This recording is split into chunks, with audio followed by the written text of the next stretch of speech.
Hey golf fans, do you want to hit more golf shots like this?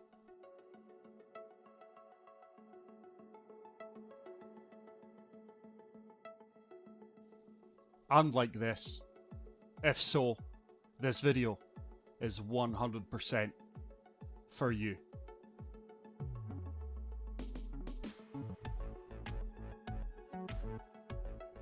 Hey golf fans, and welcome back to the channel. In today's video, I'm going to help you get your approach shots closer to pins by giving you my elevation and wind calculations. As always, if you are new to the channel, please hit the subscribe button and leave a like. So first of all, let's look at the yardage and elevation gains and drops. As you can see here, I've got 133 yards to the pin and it is down 3 feet.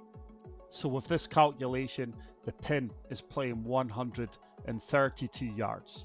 Now as you can see, that calculation clearly worked. Let's take a look at the green grids and see how they can help you with a visual aid when calculating wind and yardage. Each grid on the green grid equates to 1.09 yards. Now as you can see here, I do have a 6 mile per hour wind, so I am going to aim 6 grids to the left of the pin and allow the wind to feed in from the left to right and hopefully land near the pin. Now obviously these calculations are not an exact science, but as you can see here, these calculations have brought me a lot of success when playing golf games. Let's now look at a 7 mile per hour wind. So remember, each green grid equates to 1.09 yards, unless you are using the new greenskeeper skill, which makes the green grid smaller. Now obviously, the stronger the wind, the more it affects your ball and your calculations will be different, which we will touch upon. But let's see how this does play out for the 7 yards left to right. Now don't worry about the distance, I'm not focusing on the distance, just the ball moving from left to right. And yet again, that was pretty accurate. Now we've got a 10 mile per hour wind. So let's do our thumb rule, where we are moving the ball 10 grids to the right. Yet again, not worrying about distance here. Let's just make sure that this ball is turning 10 yards over from right to left. I am executing all perfects. This ball should kick right. And yet again, that wind calculation is getting me in line with the flag stick. So let's now take a look at an 11 mile per hour wind helping me. So this is a tailwind. It's 169 yards to the pin. I must now subtract 11 yards. So for me, this ball is playing 159 yards. I've got the perfect yardage. I am just going to apply a little bit of backspin just to ensure the ball does sit down. Yet again, it's another perfect execution. And you can see that those calculations are bang on. So this time, I do have an 11 mile per hour wind into my vase. There's no elevation drop or gain.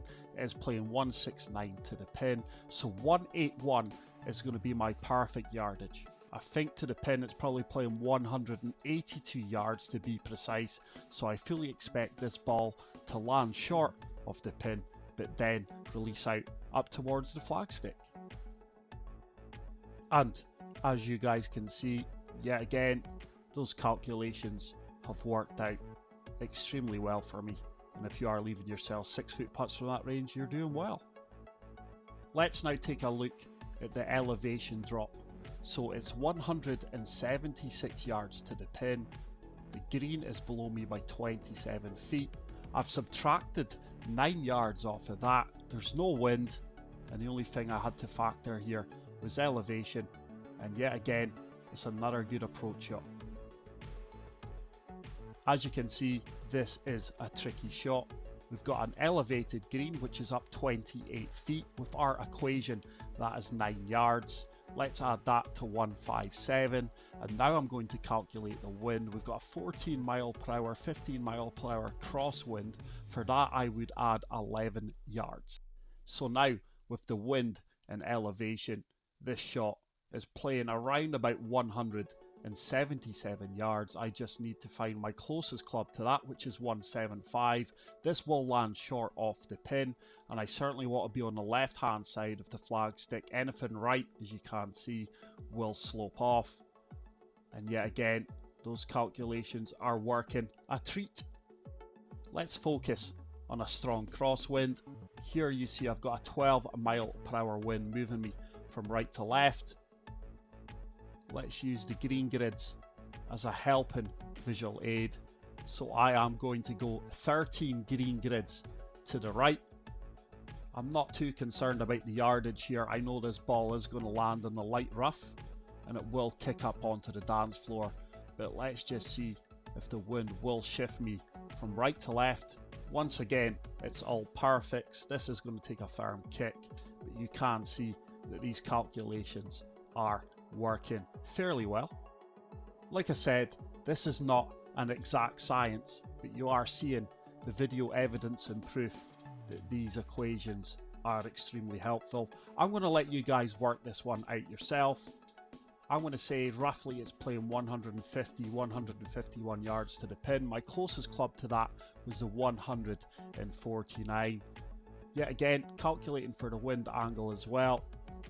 And I think this is just going to land about 3 or 4 feet short of the pin and hopefully kick up and leaving me a makeable birdie putt. But hopefully this video is going to help you guys get closer to flag sticks. In the video description, I am going to be linking a fantastic golf yardage sheet that was designed, tested and devised by Agent Putt. I'm sure it will help us all in one way or another. But before we do leave, guys, another tip is always check the golfing environment. Here you can see that I'm clearly playing for the backstop. I know I don't have the exact yardage to get close to the pin, so rather than try and be extravagant, I made sure I found the backstop using the gradient on the green to my advantage, and with that the ball does trickle back into the cup for a hole-in-one. But that is it for today's video, guys. I can't thank you all enough for the continued support on the channel. If this video did help you out, please make sure to leave a like.